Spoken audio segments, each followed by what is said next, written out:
PDEA ang gumagawa ng ganong kabalastugan. Kasi sabi mo, sinabi sa inyo, yun ang kalakaran, maging sa kabila. Ulitin ko po, alam po ninyo ito, mga taga-law enforcement, tuwing bagong palit ng administrasyon, may lalapit at may lalapit yan na illegalista. Sir, ito po yung kalakaran noon. Ito pong offer namin. Ano po yung kaya nyo? Ano pong kaya nyo tanggapin? Ano pong gusto nyo? Ganon po nangyari palagi. Director General Lazo ng PDEA, sinita ni na Senador Raffy Tulfo at Bato de la Rosa sa nabunyag na binibigyan ng 30% ng nakukumpiskang iligal na droga ang ilang drug informants.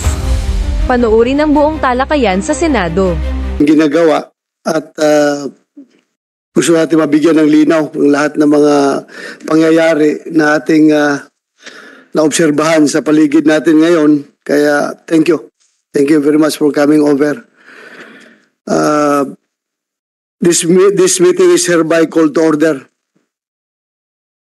Allow me to acknowledge the presence of Senator Robin Hood Padilla, physically present, and Senator Bongo, who is virtually present, and other members of the Committee on Public Order and Dangerous Drugs will be coming over later. With that, the Chair declares the presence of a quorum. Thank you for attending to this hearing. Today, we have in our agenda the privileged speeches of this representation and my colleague Senator Raffy Tulfo. PS Resolution number 508 on alleged PDEA's practice of paying informants or assets 30% of confiscated drugs and the bills on the CCTV cameras. At this point, may I request the Committee Secretary to recognize the guests and resource persons present in today's hearing.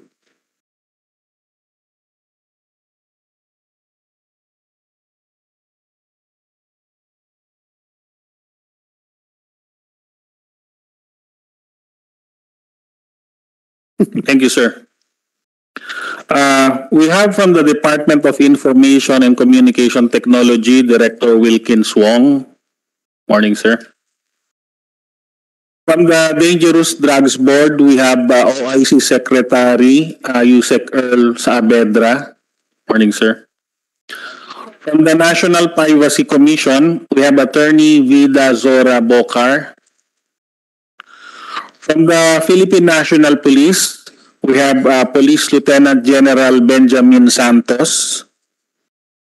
We have Police Major General Eliseo Cruz. We have Police Brigadier General Romeo Karamat. We have Police Brigadier General Narciso Domingo. We have Police Brigadier General Faro Olaguera. We have Police Colonel Julian Olotan. From the National Police Commission, we have Vice Chairperson and Executive Officer Attorney Alberto Bernardo. We have Commissioner Edilberto D.C. Leonardo. We also have Commissioner Ricardo Bernabe III.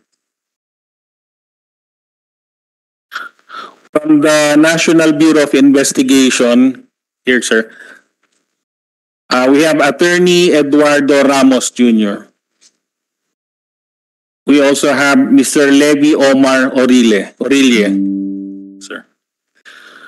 From the Philippine Drug Enforcement Agency, we have Director General Moro Virgilio Lasso. We also have former DG Wilkins Villanueva. Former DG Aaron Aquino, G. Isidro S. La Peña, and we have former PDEA Chief Intel Director but still a Director of PDEA, Mr. Adrian Alvarino. That's all, sir. And we would also like to acknowledge those the agencies that have submitted the position papers, sir, from the National Privacy Commission, from the Philippine National Police, and from the PDEA. The Philippine National Police has also a presentation, sir, later. Thank you, sir. Thank you, Comsec.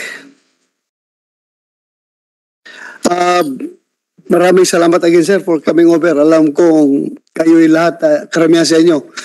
General Lapilla, Director Villanueva, General Aquino, kayo'y wala na sa serbisyo. Private citizens na kayo ngayon na nagre-relax. But then again, minabuti nyo mag-attend sa hearing dahil inibitahan kayo. At alam ko kung ibang nagpapatawag, hindi kayo darating eh. Pero at least ako nagpatawag, pumunta kayo. Hinanapan yung paraan na makapunta talaga kayo. And thank you from the bottom of my heart. Thank you for coming over. Ganoon din sa lahat ng mga nasa serbisyo pa na andito ngayon. Salamat for coming over. Actually, maghihira ako ng pasensya sa inyo. Lalo-lalo na yung nag-adjust ng tickets ninyo sa inyong flight papunta dito. Dahil supposed to be kahapon ito naka-schedule. Alam ko, General Lapilla is galing pa ito sa Cotabato or sa Davao. So, nag-adjust ng kanyang ticket dahil nga supposed to be kahapon. Pero the current director ng PDEA is hindi kayang makarating dahil nauna siya nag-commit doon sa house. May hearing sila kahapon, so pinagbigyan ko na i-adjust natin today para talaga very important yung present ni General Lasso dahil nga sa kanya nanggaling yung information about this yung 30%. So, I will just give my opening statement. High risk may be a good phrase to describe the job of a law enforcement agent who lives its day with one foot in the grave.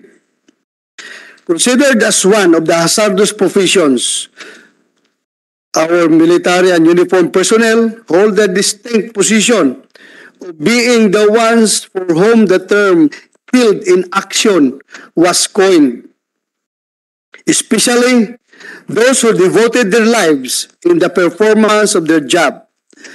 But more than a profession, it is a calling, one that requires unconditional willingness to sacrifice oneself to fulfill one's sworn duty. During the all-out anti-drug war campaign of former President Rodrigo Roa Duterte, 57 police personnel were unfortunately killed in action, while 199 police personnel suffered injuries while conducting law enforcement operations. These lives lost, I would like to acknowledge the presence of Senator Rapi Tulfo. Thank you for coming over, Your Honor.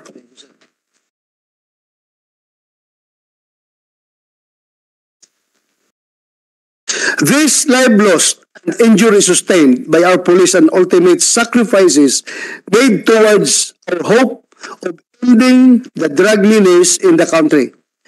They are the ones who have died honorably so that others may live peacefully. Despite the dignifying effect these sacrifices, we still read news reports of involvement of PNP and PDEA personnel in the operations of illegal drugs. And I am disturbed and angered by these news reports.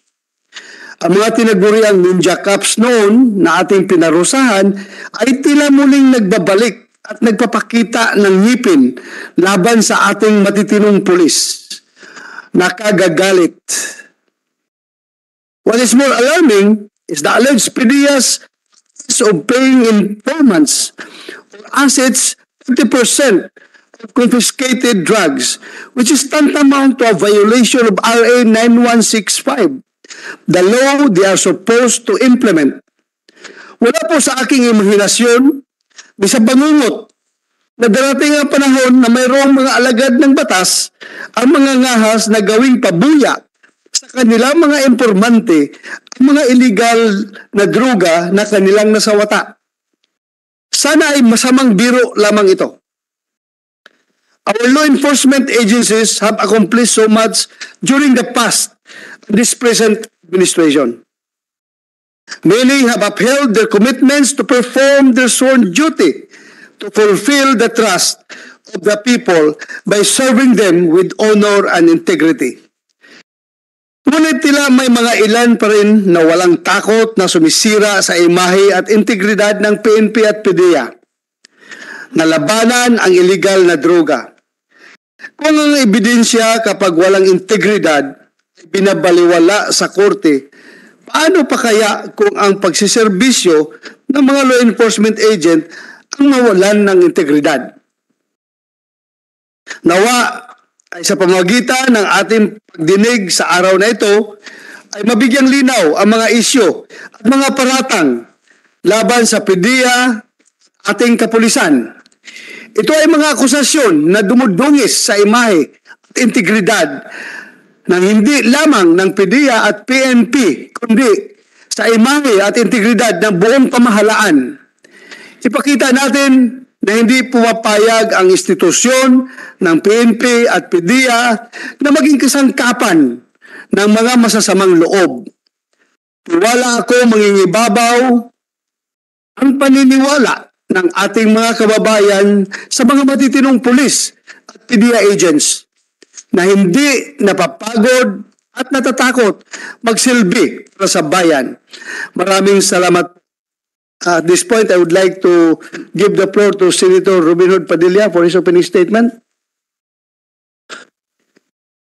Magandang umaga po, mahal na tagapangulo at sa ating pong mga kasamang senador at sa ating pong mga bisitang bayani ng Inang Bayang Pilipinas. Wala naman po ako masyadong mahaba pang sasabihin dahil napakaganda na po ng inyong panimulang salita. Ang akin lang pong paalala ay napakaganda po ng naging kampanya ng ating mahal na Pangulong Rodrigo Roa Duterte nung panahon po niya. Inshallah, wag po sanang magbago. Sana po magtuloy-tuloy sapagkat hindi po nababawasan ng droga. Katunayan, nadadagdagan pa po. Ngayon po sa Estados Unidos, ang kanilang problema, yung fentanyl naman po ngayon na talagang sumisira po, hindi lamang po sa mga rural o malalayong lugar nila, kundi po sa malalaking syudad. Kaya sana po ito pong pagdinig natin ay maging hudyat para magpatuloy po ang pakikipaglaban natin sa droga, lalo po ngayon na involved talaga ang matatawag po nating mga narcos politicians. Yun lamang po. Maraming salamat po. Thank you, Your Honor, Senator Robin Hood Padilla. May we hear from Senator Rafi Tulfo? Sir, you have the floor, Your Honor. Thank you, Mr. Chair. Good afternoon, Mr. Chair. Senator Bato de la Rosa. I'm sorry, good morning, papala. Good morning, Mr. Chair, Senator Bato de la Rosa, Senator Robin Hood Padilla, Senator Bongo, who's online, and all the guests here today. Before anything else, I would like to commend this committee for taking up with urgency our concerns regarding our law enforcement agencies.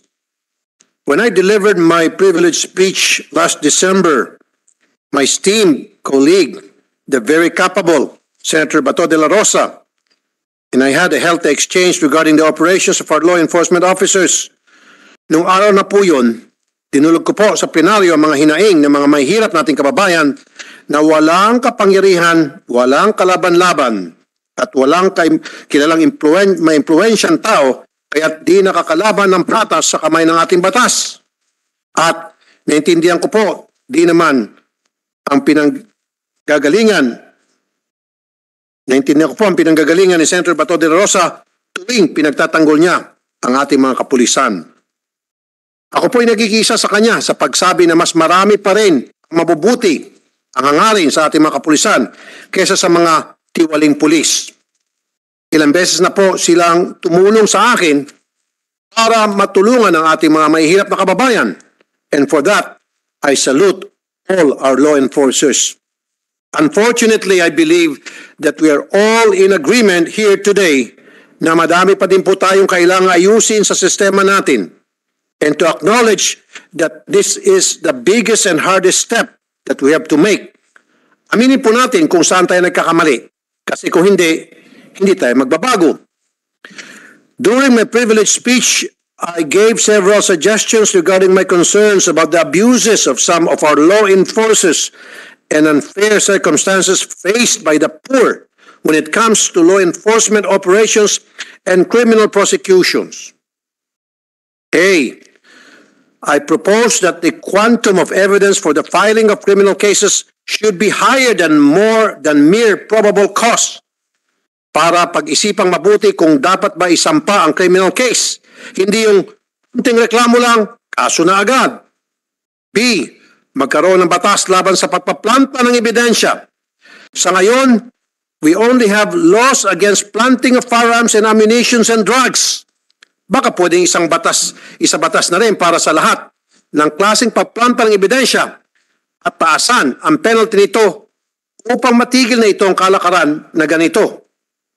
Ibig kong po sabihin, kailangan din po, Mr. Chair, yung pagpaplanta ng mga baril, granada, mga patalim, isama na rin po doon. C. I fully support and will file my own bill regarding the body-worn camera for law enforcement operations. This will protect everyone, not just the people, but also our law enforcers. And finally, I'm filing a bill in line with the bill passed by Senator Gatchalian regarding the installation of CCTVs. But it is the installation of CCTV cameras in incarceration facilities, such as the detention facilities in our police prisons, the jails of the BJMP, and the prisons of our Bureau of Corrections. In the bill, I propose that there be CCTV systems in the common areas and in all entrance and exit points of these facilities. At idagdag ko din po na sa mga presinto ay may CCTV system sa perimeter at sa mga interrogation rooms. Dito po kasi nangyari ang mga kabalaghan, mga nabubugbog, at minsan nare-rape pa ng mga naaresto ng mga kapulisan. Nais ko pong marinig ang panig ng ating mga resource persons tungkol sa mga panukalang ito. And finally, I want to get to the bottom of this reward system for informants and assets that involve the reward of giving the actual drugs to them. Isang malaking kahangalan. Ito kung totoo po. Ang lumalabas nito, ang gobyerno pang nagiging pusher ng droga dahil sa pinamimigay ito sa mga asset na siyang involved din sa drug cartel. Kailangan maparusahan ang nakaisip nito kung sino man ang genius na may isip nito. At lahat ng sumang-ayon na mga genius din sa ganitong kalakaran. Malaking bagay po ang mga asset sa law enforcement. Tanggap ko po yun. Pero kailangan ito po ay properly regulated. Sa totoo lang, base sa mga narinig kong itong mga asset na ito, ang nagiging dahilan din ng pag-aaway ng PNP at PDEA. Pag ang asset ng isa ay kalaban ng asset ng kabila, naglalaglagan ang mga operatives ng PNP at PDEA. We've had very unfortunate incidents where our own people from PNP and PDEA on the opposite sides of shooting incidents and buy-bust operations. Nakakahiya po tuwing nangyayari ito. Paano magtitiwala ang mga tao sa atin kung ganito palagi ang nangyayari? Ang problema kasi sa mga asset at informants na inaalagaan ng ating mga law enforcers ay sila mismo ay mga kriminal din. Sila mismo ang nasa puso ng mga sindikato. And we allow our law enforcers to do business with these criminals through reward system. Ang nangyari, mismo ng ating mga law enforcers ang nagiging kriminal na din. How do we regulate this? How do we maintain the integrity of the PNP and PDEA? Ano natin ito masolusyonan? I hope to be able to get answers to these questions during this hearing, Mr. Chair. I expound on them and raise other concerns later. Thank you, Mr. Chair. Thank you, Your Honor. I would like to acknowledge the presence of Attorney Magno, Assistant Director of NBI. Thank you. Salamat. Before we start, Comsec, please administer the oath to our resource persons. May we request all the guests, including those sitting at the back, to raise their hands. Para po yung nasa likod mamaya tatawagin, he or she will just state his name and his rank or serial number. Nakatayo na po ba? Do you swear to tell the truth, the whole truth, and nothing but the truth in this investigation? Thank you very much. Please take seats. Thank you. For an orderly discussion, muna nating italakay. Number 1, yung 30%. Number 2, yung 999 ba yun? 996 kilos na shabu na nakumpiska ng PDEA, wherein isang pulis na si Sergeant Mayo ang kinasuhan. At pangatlo, yung privilege speech ni Senator Tolpo regarding the installation of CCTV camera sa loob ng police station mismo o sa office ng PDEA mismo, at other issues that he raised in that committee, in that privilege speech. So we'll start with the 30%. We will hear from General Moro Lasso. Please give us the proper context of this allegation. May we hear from you, sir? You have the floor. Yes, sir, Your Honor. May I respectfully be allowed to read my opening statement, Your Honor? Right, sir. Go ahead. Yes, sir. Senator Ronald M. De La Rosa, the chairperson of the Committee on Public Order and Dangerous Drugs, sir. Distinguished Senator, members of the Senate Committee on Public Order and Dangerous Drugs, fellow public servants, ladies and gentlemen, good morning. Before all else, the Philippine Drug Enforcement Agency is grateful for being afforded the opportunity to appear and be heard before the Senate Committee on Public Order and Dangerous Drugs. Today, we can find answers to many lingering questions on the alleged dreadful practice of drug recycling, including the presumed 30% cut on seized illegal drugs as a reward to informants in exchange for every referred anti-drug information, which I personally made public. I acted in good faith when I brought to light the reprehensible act of tipsters seeking confiscated drugs as a reward. But I have never imagined that my sincere intention will be misunderstood. I was only relaying my personal experience about my encounter with some of the informants. I want to make it clear that their proposals were rejected outright. The Philippine Drug Enforcement Agency wants to correct the erroneous impression that there is a PDEA policy involving the handing out of non-monetary incentives like recycled illicit drugs. To the best of my knowledge, it has never been a prevailing practice in the PDEA reward system. As regards the privileged speeches of Senator De La Rosa and Senator Tolfo, which mentioned about the arrest of PDEA agents in a drug sting in Taguig City, please be assured that we do not tolerate such activity and that we shall always be on the forefront in the apprehension and prosecution of violators of RA 9165.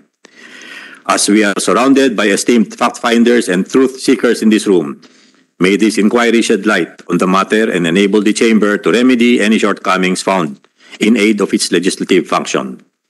Lastly, we are expressing our full support on the passage of Senate Bills number 948 and 437, particularly the CCTV Act of 2022, as Section 7 thereof allows a person in authority, upon a written request, to use, view, and copy, among others, CCTV recordings.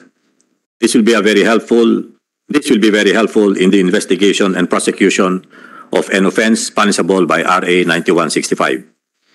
We request everyone to continue supporting the National Anti-Drug Campaign, and please be assured that the PDEA will keep on fulfilling its mandate to inform the country's anti-drugs laws. Thank you very much.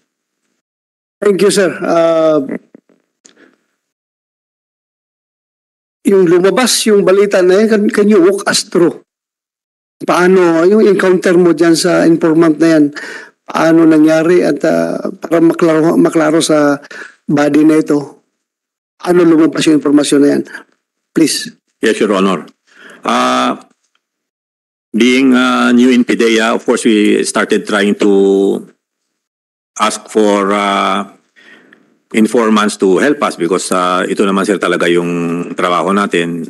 We get information from the assets or informants or tipsters that we call them. And through a close friend of mine who is a retired PNP officer also, in-approach siya sir itong mga informants. Tapos nag-offer sila ng what they term as trabaho or a project. So ang offer nila is magtatrabaho sila, magbibigay sila ng trabaho sa PIDEA. And in exchange, ang sabi nila, ang kabayaran nila is 30% of the seized or confiscated drugs. So, in-explain sir nung contact natin, yung kaibigan ko sa kanila na I, as the PIDEA chief, will not tolerate yung giving as a reward yung a portion of the confiscated seized drugs. And they will only be entitled to the what is allowed by law to the monetary reward. Ang ni-request nila ay since monetary reward nga, gusto nilang makuha yung assurance ko as the PIDEA chief na tatayuan ko yung monetary reward. I-deliver ko in other words. So,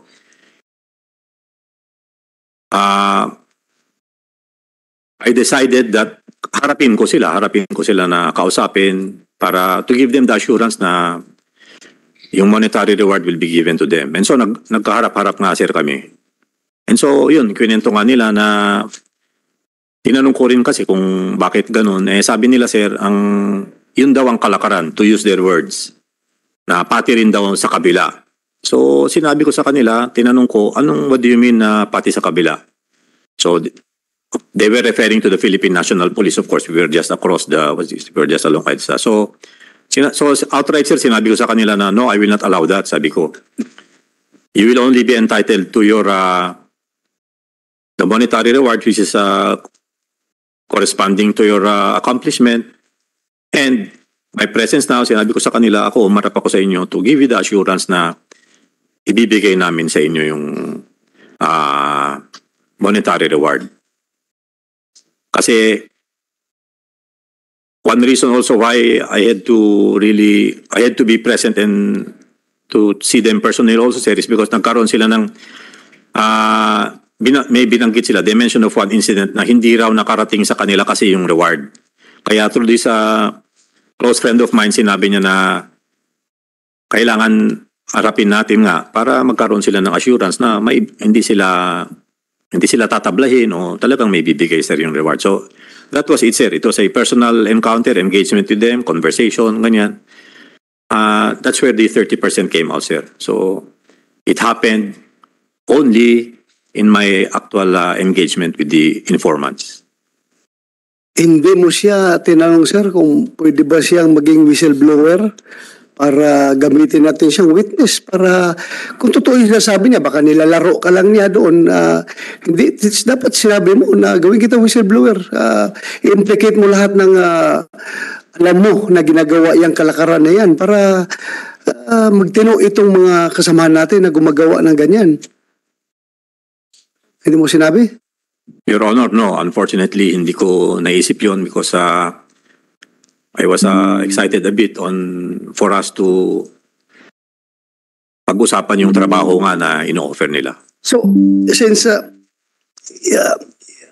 kumbaga, you stirred the hornet's nest, ano ba yan? Hornet's nest. Then, tuluyan muna na, I think it should be incumbent on your part, being the director of PIDEA, to make things straight. Dapat, kunin mo na yun, gawin mong state witness para kasuhan natin yung mga involved dyan sa 30% na yan because that is very unacceptable. Kontakin mo ulit yung tao na yun at panindigan mo yung sinabi mo. Para kasuhan natin yung mga involved. Dapat ganun ang ginawa mo.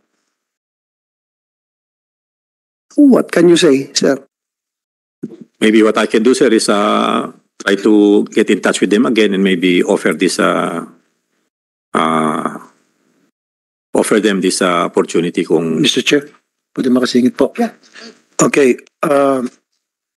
Honorable Moro Virgilio Lazo, Director General, nandun na rin lang po kayo, hindi niyo po naisipan na tanungin doon sa asset o yung pumunta sa inyo, nakaharap niyo na sino dito sa PDEA ang gumagawa ng ganong kabalastugan. Kasi sabi mo, sinabi sa inyo, yun ang kalakaran, maging sa kabila, and he or she was referring maybe to the PNP as you said.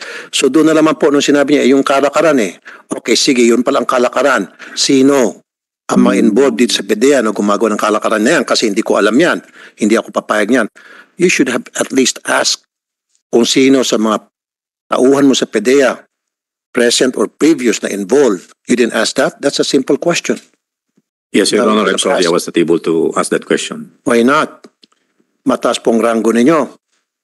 Dapat po, naisip niyang tanongin yon. Kasi di ba dapat very excited ka na linisin yung PDEA sa anumang klaseng katiwalaan, whether previous or present.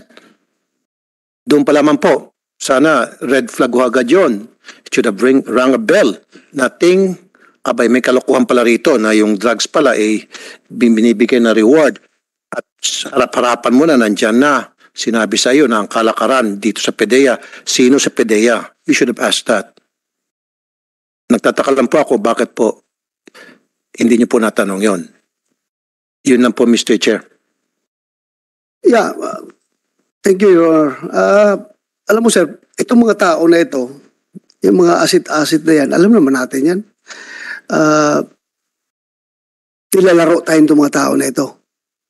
And for all you know, mamaya, totoo man yan o hindi, yung sinasabi niya, meron niyang intention. Bakit siya nagsabi ng ganun? So, to make things clear, lahat naman tayo, nobody from within this room, mapidiya man, mapulis man, mamedya man, mamere spectator man, nobody from within this room ang papayag na ganun talaga ang kalakaran. Alam ko hindi, walang papayag niyan. To the bones na yung kasamaan ng mga police at PDEA agent na yan, papayag ng ganun. Wala man talagang papayag sa atin yan. Kaya, sana, I hold you responsible for your disclosure.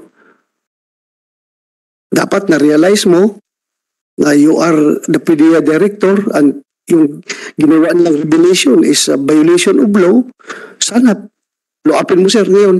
Hanapin mo yung tao na yon at sabihin mo, tumayo ka sa state witness, alagaan ka ng gobyerno. Para tayo lahat dito. Kaya mong gawin yan. Yes, Your Honor. We'll try to get in touch with them and talk to them, Your Honor. Mr. Chair, pwede makasingit? Thank you for that. Go ahead, Senator Talbo, Your Honor. FYI lang, Director General Lazo, para sa kalaman mo at sa kalaman ng mga pulis, ito yung sistema, Mr. Chair, and I hope you will agree with me. Sa lahat ng mga illegalista, ito yung sistema. Kapag nagpalit ng administrasyon, lalapit yan sila doon sa bagong upo. Sir, ito po yung dating kalakaran. Ito po yung pwede maibigay namin sa inyo. At ito po yung dapat ine-expect namin na mabigay ninyo. So therefore, for me, in my humble opinion, yung taong lumapit sa kanya, nagsasabi ng totoo po yun. Kaya nga sinisingil lang niya o tinetesting niya itong si Director General Lazo kung papayag ba siya sa ganun lumang kalakaran. Dahil kapag hindi siya pumayag, then hindi na ipupush yun, then hahanap sila ng ibang grupo na papayag. Ganun po yun eh. Hindi naman out of the blue, yan po'y ginawa-gawa po nung lumapit kay Director General Lazo. Di po ba? And you agree with me. So nung kayo po inilapitan itong asset na to, paupo niyo lang po, tama? Oh. Yes, Your Honor. Kaya nga po, so ibig sabihin, yung bago kayo, naging PDEA Director General dyan, yung previous administration, ginagawa na yon. Kaya nga pinupuntahan ka para magpresenta ng kanilang offer sa iyo. At buti na lang hindi ka pumayag. Ang pagkakamali mo lang, nandoon ka na. Harap mo na siya, face to face. Hindi mo lang tinanong, oy, or, I don't know kung paano mo tawagin para hindi naman matakot. Pwede mo bang malaman? Yun yung laruin, di ba, Mr. Chair? Okay yan, pero teka muna. Sino bang may umpisa ng kalakaran na yan? Para malaman ko. Baka naman pwede kong tawaran yan. Di ba para huli-huli lang? Kung yan sumasangayon ka. Magbabanggit siya. Kasi si ganito, ito yung binibigay. Kasi kami hindi namin kaibigayan. Sige, sino-sino pa ma-involve?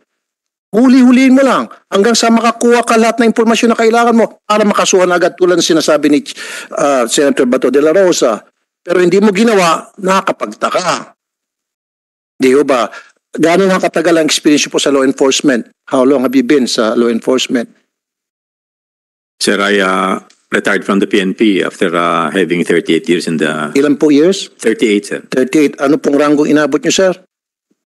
Major General, 2-star. Wow, 2-star. And I salute you for that, sir. Okay. Pero Major General kayo. That means you are very smart. Alam niyo na po lahat ng sistema, kalakaran, kalokohan, left and right, up and down dyan sa PDEA o maging sa PNP o lahat ng ginagawa ng mga underground, mga illegalista. Simple question lang. Tinanong mo, sino-sino mga involved dito dati? And you failed to do that. Maybe natatakot ka lang.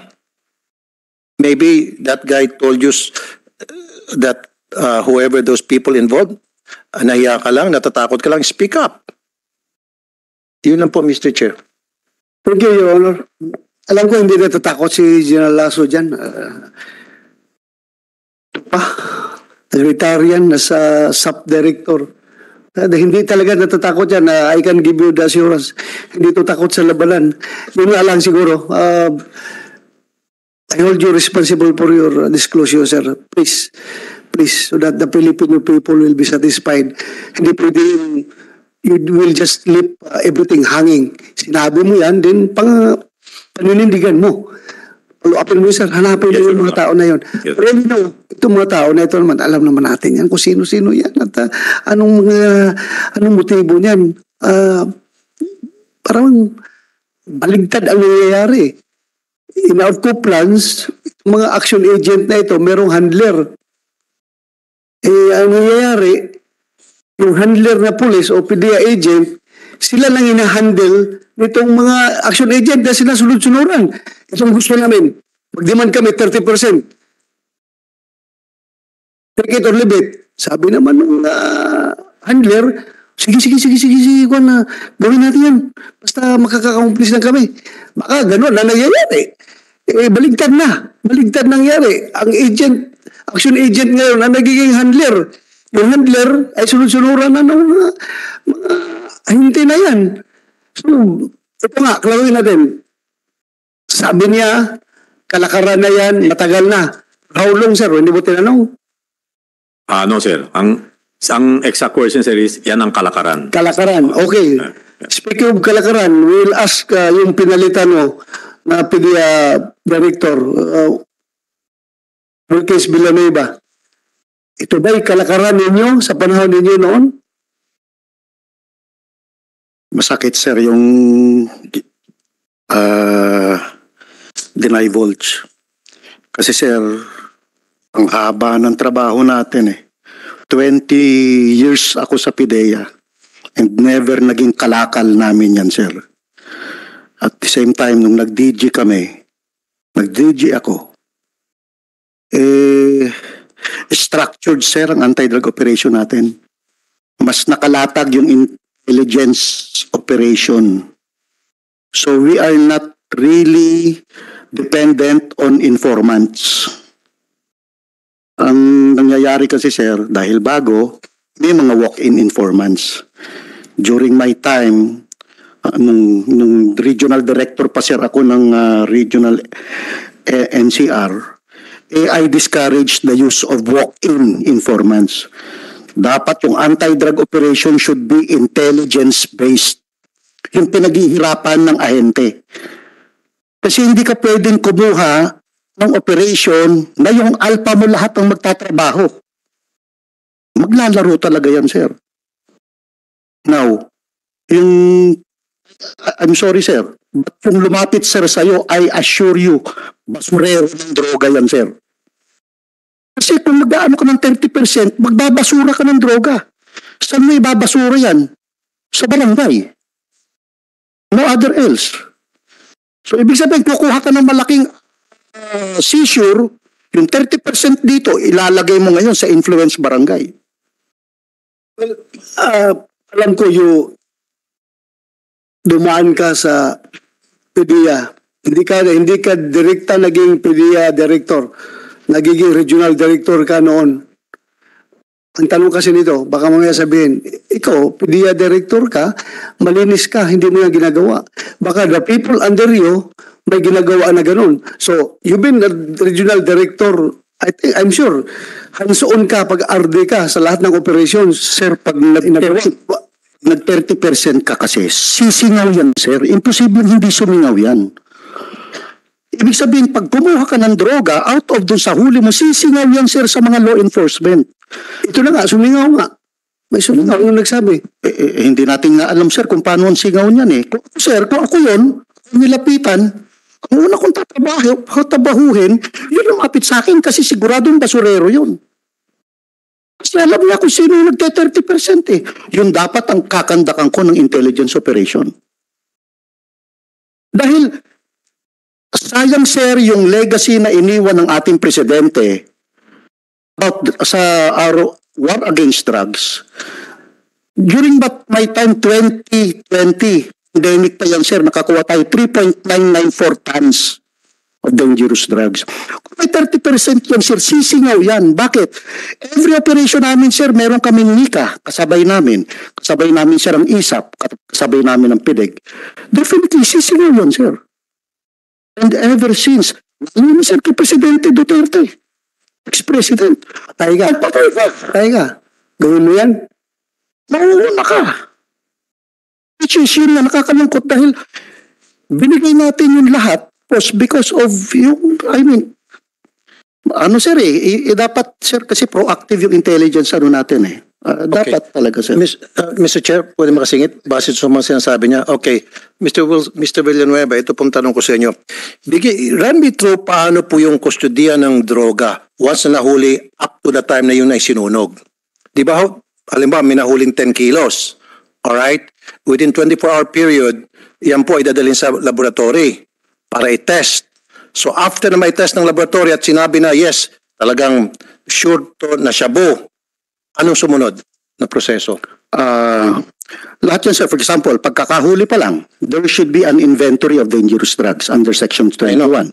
Okay. So dapat naandun ang member ng Department of Justice, Okay. naandun ang elected public official. Okay na po tayo doon. Tinitest po. So, Bakit tayo sa, di ba, on-site nagtitest sila? On-site testing. Exactly. Sir. Alam ko po yun. And then, Diretso ngayon yan, sir, sa PDEA Laboratory. para habang hinihintay, Habang safekeeping, doon, sir, ilalagay. habang hinihintay yung result kasi 24-hour period. Yes, sir. Yes, sir. Pero pag inano na yan, sir, idiniretso sa laboratory, sir, CCTV all over. Sino po nagdadala ng drugs from the site up to the laboratory? Yung seizing officer, sir. Seizing officer. Kasama yung chemist natin. Kasi during pagpunta doon, sir, ipinapagin agad natin yung chemist natin. So seizing officer, yung mga operatiba, yes, sir. and then chemist. Meron pa bang iba? Wala na po. Baka Escort na, sir. Escort. Yung escort. Yung member ng operating team as their escort na. Idediretso ngayon yan sa PDEA Laboratory. Okay. So doon na ngayon, i-examine Okay. dangerous drugs hanggang sa makuha, sir, yung result. Kaya after 24 hours, di ba Yes, yung sir. requirement? Ano yung result? Yung nakuha na ng result, ipapasok na ngayon yan, sir, sa vault, sa evidence room natin. Okay. Yung evidence room, sir, 3 padlock nun, sir. Okay. At merong biometrics. Okay. So, ibig sabihin, 3 tao ang kailangan para mabuksan yung vault.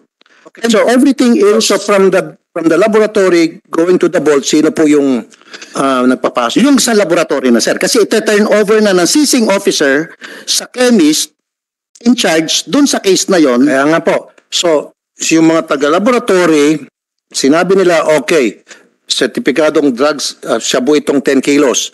So once nasabing shabu itong 10 kilos, ito mga taga-laboratory ang magdadala ng seized drugs sa laboratory. Wala mismo, sir, kasi yung pag-inatid na sa laboratory, take charge na ang chemist doon. Wala nang pakialam ang seizing officer doon, sir. Okay. Kasi yan yung handling of drug evidence. Okay. So once na na-take hold na ng laboratory yung droga, labas na yung seizing officer, chemist na ang in charge doon sa handling of that dangerous drugs. At yan po, guarded yan 24/7, sabi nyo nga po. Come again, sir? Guarded po yun, guardyado po yung... Yes, sir. Yes, Every room, everywhere may CCTV ang tinetesting. At the same time, pag nakuha na lahat yung, na-testing na lahat ng drugs, pasok na ngayon, sir, sa stock room, sa storage room. Tama po. With 3 padlocks and a biometric. Okay. Papasok na yun sa loob ng laboratory. At sa loob ng laboratory, sir, is meron pa rin CCTV. Okay. So, in short, pag na... So, ibig sabihin talaga mahirap. Mahirap po, sir. Pag Ang tanong ko po sa inyo, bigyan niyo po ako ng listahan ng mga kaso na pinala niyo, nahuli yung droga na na-technical po ang PDEA dahil po sa handling of evidence.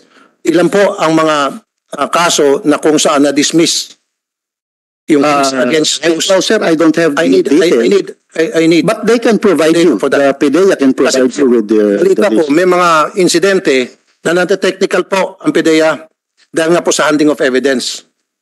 Nate-technical po ang PDEA dahil po yung mga operatiba hindi po umaten sa mga kaso. So I need data for those. Yes, sir. We can course through Thank you. the Director General, sir. Yeah, Your Honor, maybe the PDEA can provide that report. Yes, I mean, sorry. Director we will Lazo, submit, Your Honor. even for the PNP, Yes, PNP, ako, very confident ako sa PNP na wala nang gagong operatiba ngayon na magpapail ang kaso tapos pag nabayaran, hindi na magsisipot sa hearing dahil alam nilang madidismiss na serbisyo. May corresponding non-appearance ng isang hearing, automatic dismiss yung police na yan. Am I correct? Diba? pero kailangan Dismiss. Pero mag-submit pa rin kayo dito sa committee, ha? Ng record. lalo po Kung sa ilagay ng dismiss. mishandling of evidence. Yeah. Meron po man nadidismiss na kaso. Alam ko po. Nati-technical po dahil sa mishandling of evidence. Kaya nga, ibabangga ko yan doon sa sinasabi ni Mr. Villanueva na talagang gwardyado yung mga drugs. Imposibleng may makalusot. Pero bakit may nati-technical sa mishandling of drugs? Yung malaking tanong. Pangalawa pong tanong sa inyo, Mr. Villanueva. Yung pong sinasabi ninyo kanina, galit na galit kayo, na basurero yun ang drugs. Of course, basurero ng drugs yun. Pero nagbigay po siya ng information na hindi naman gagawa-gawa ng out of the blue, gagawa siya ng istorya. 30% pa sa daming numero, di ba? Kung wala siyang pinagbabasehan. Ako'y naniniwala, it's a possibility na nangyayari po yun. Kaya nga po, di ba, back in December, meron pong na-raid ng PNP sa Taguig, opisina mismo ng PDEA na magbebenta ng droga, di po ba? O, saan po nga galing? Sana yung droga na ibebenta nung taga-PDEA sa Taguig na ang pagbebenta ang asset ng mga, ang PNP mismo. Saan ang galing yun? Sa mga huli, siyempre. Di po ba? Kaya it's possible na yung sinasabi ng asset kay DG Lazo may katotohanan. We have to accept our fault, our weaknesses, nang sa gayon, doon lamang natin masusolve ang isang problema. Maaring may katotohanan, imbis na babanggain nyo, we have to investigate. Di po ba? And I'm sure hindi naman gagawa-gawa ng istorya. He's a very respectable man, especially sa Major General. And again, I'll salute you for the second time dahil ito po yung in-expose nyo. I salute you really, Major General Lazo. It's unfortunate lang na hindi nyo po natanong yung mga dapat itanong para makahon mo sana yung asset, makuha mo yung mga proper information nang sa gayon, ma-expose yun, makasuhan ang dapat makasuhan. Pero ako, in my humble opinion, nangyayari po yun. And I know that. Having been dealing with the PNP, PDEA, and other law enforcement for the past 20 years, alam po nangyayari yan. Alam na alam ko po yan. At you cannot deny that. It's just unfortunate dito kay Major General Lazo, hindi niya natanong yung simple question na, di ba, sino dito ang gumagawa ng ganon maling kalakaran Di ba? At hindi ako dyan. Not under my watch. Yun lang po sana, Major General Lazo or DG Lazo, sir. Again, Sir General Lasso, this committee is not trying to shoot the messenger. In this case, you are the messenger. We are not trying to shoot you down. We are very thankful of your information. It opened up a can of worms. Now, if the can being opened ay walang laman na worm, okay lang rin. Basta tawang katotohanan ang lalabas dito. Yun lang ating gusto talaga. But remember, being the messenger, you still have a moral obligation na maparating yung message clearly doon sa intended recipient. Di ba? So, with that, again, ulitin ko sir, please, due diligence on your part to follow up that informant at para may labas natin yung katotohanan talaga.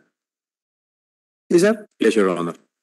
Going back to Wilkins, Director Villanueva, ito, dinescribe mo lahat-lahat yung chain of custody of evidence doon sa loob ng PDEA, merong 3 padlock, iba-ibang tao may hawak, hindi magkakutsabahan. Dito ako ngayon magkukonsentrate sa crime scene mismo. Andun yung mga bata mo, operate, pa. Tawag sa'yo, sir, positive, punta ka na dito. Before ka dumating, before matawag yung mga witnesses sa barangay, yung media, yung taga-DOJ para mag-witness doon sa inventory o evidence, may posibilidad ba na bago sila dumating, nakakagad nagkakahatian bago na inventory? Tinabi na, sinantabi na, nilagay na sa sasakyan, pwede ba yung mangyari? Yun nga sir, yung that same question, ginawa natin yan sir ng check and balance on our part. Kasi talagang may mga pwedeng mangyaring ganon. So immediately, habang yung malapit na tayo, meron na tayong exclusive na kinukuha from a network sa media. Nakasama during before papasok tayo doon sir sa loob. Nandiyan na, nakaready sila, sabay na sila pag-asabay ninyo. Pasok No, sir. No, sir. Mr. Chair, member ako ng media. Hindi po. In a lot of cases, limits mo ng media pagpasok sa loob ng bahay. Sa operation, off. Halimbawa, papasukin yung isang bahay na maraming drugs. Hindi po makapasok ang media, nasa perimeter lang. Okay? Tama po. Naging member din ako ng media, nakasama rin po ako sa operations. Yes, Hindi sir. po sasama hanggang sa loob. Kasi sabihin, for your own protection, tama nga naman. Baka magkaroon ng barilan, hindi ka namin sagot. Cargo kayo namin. So yung media sa labas lang. At palagi po ito nangyari. Pag i-interview ko yung mga media ito, nung senator na po ako, maging yung before na nag-interview ako sa mga hulihan, yung media dumarating, tinatawag after the fact. So, narinig ng bahay, I'll give you an example, Mr. Che, papasok ng bahay, may nakita na isang sako doon na shabu halimbawa, pwede na sila magtapyas ng kalahating sako. And then, itatabing kalahating sako. Halimbawa lang po to, exaggeration na itong kalahating sako. And then, saka tatawagin yung media barangay, hoy, pasok na kayo rito, ito, kalahating sako, picture ng media, magsasalita na, on air na, live, pero wag kayong kalahating sako na itabi na.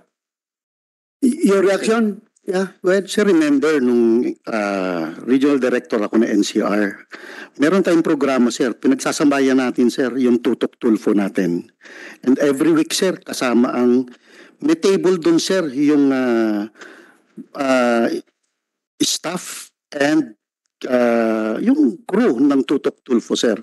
Pero kay Erwin na programa po yun and I appreciate that. Yes, sir. Meron ganung programa yung kapatid ko. Pero ang sinasabi ko po sir, sa actual rate, pasok sa lungga ng mga drug lord, hindi po kasama ang media kasi kayo po mga taga-PDEA, naka-bulletproof vest kayo, may mga armas kayo, hindi nyo isasama yung taga-media kasi for their own protection. At hindi rin po paig yung ibang taga-media kasi baka tamaan sila sa crossfire. Yes, Kaya yung sinasabi ko sir, naiwan po yung taga-media sa labas ng bahay. Yes, sir. Yan paglusob, wala po. Yan, Yes, sir. again, ulitin ko for the second time, doon pa lamang po, pag may nakita doon na bulto-bulto na drugs, pwede na pong hatiin kung tiwali po yung PDEA agents, hatiin na po yun, itatabi na yung kalahati, tatawagin yung media, okay, punta ka rito, ito, may nahuli kami. Ito yung bulto na huli namin. Di po ba? Yes, sir. Ang tanong ko lang, is that a possibility? It's possible. Okay. But, Rest of the case. Can I run through with how we do it, sir? I-run lang natin, sir. Kasi what we are doing is different than other law enforcement. Kaya nga inano ko to, sir, na nagsasama ako ng member ng media, exclusive. Kasi sa kanila lahat. Now, before papasok, naka-ready na yung mga camera nila, sir. Uli, pagbaba, kasama sila hanggang sa labas ng pintuan. Nakapasok na ang ating mga ahente na secured na ang area, pasok na, sir, ang ating media. Wala pang raid, wala pang search dun, sir. Wala pa pong search. Mag-start lang ang search natin. To be clear, pasok ninyo na clear meaning no imminent threat sa area. Tsaka natin papapasukin, sir, ang Hindi media. pa kayo naghahalongkat. Wala Hindi pa pa kayo naghahalongkat sir. sa gamit. Wala pa, sir. Okay. Clear lang muna na. Walang threat. Walang threat. Clear ang threat. Papasukin na natin, sir, yung Okay. media. So, meron siyang exclusive. Tapos, hindi pa tayo mag-search. Hihintayin muna natin yung member ng yung witness dun sa search. Dalawa yun, sir. Hindi pa agad darating yung under sa section 21, yung two witness rule ang gagamitin natin, sir, sa implementation ng search. So, meron na tayong witness during the search, tsaka, sir, pa lang tayo maghahalongkat ng mga gamits. And it's covered by the media. Sir, you're hearing me but you're not listening. Ito po ang simple na po ito eh. Papasok yung PDEA. Okay, pagpasok PDEA, naghahalogog. Pwede pa naman mag-standby yung yung mga media ron. Pwede yun hawak nyo naman yung oras eh. Pwede yung mapasukin kung kailan nyo gusto eh. Ako, pwede yung palabasin na nagsisearch kayo for 5 minutes. Kasi to make sure na talaga yung bahay, wala talagang may armas doon. So, in 1 minute, sir, pagpasok ng bahay, nakita nyo agad na may droga doon, pwede nyo maitabi agad yung ebidensya. Ipasa nyo sa isang kasama at yung isang kasama ihagi sa bintana yung mga droga na yon and then saka papasok yung media. O clear, everything clear. Di mo ba, sir? Actually, pwede naman mangyari talaga yun, sir. Yun lang po yun. Pwede naman mangyari talaga Ang yun, sir. sinasabi ko lang po, maaari nga pong marami pong magagaling na mga PDEA agents. I know that for a fact. In fact, tinatawag ko kayo palagi. Di ba humingi ko ng tulong at nag-perform naman kayo. Ang sinasabi ko lang dito, meron din mga loko-loko, mga taga-PDEA. Ganon din po sa PNP. Kaya nga po pinag-usapan natin to para makabuo tayo ng mga proseso, ng mga batas at mga guidelines. Kasama po kayo mga stakeholders. Paano natin mapigilan to at hindi na maulit. Yun po yun. Sana ho, sir, huwag kayo mapikon. Yes, sir. Sana mag-cooperate kayo sa amin nang sa gayon we can formulate laws na makatulong po sa mapagandang trabaho nyo. Wala ko tayong malusutan. Kasi sir, kung sabihin nyo, malinis and all, bakit po? Babalik ulit ako nung December, miniraid ng opisina ng PDEA, magbibenta sana ng maraming droga. Saan ang galing yon? Di po ba? Di kundi dahil sa mga raid, sa mga huli. Tama, sir? Thank you, sir.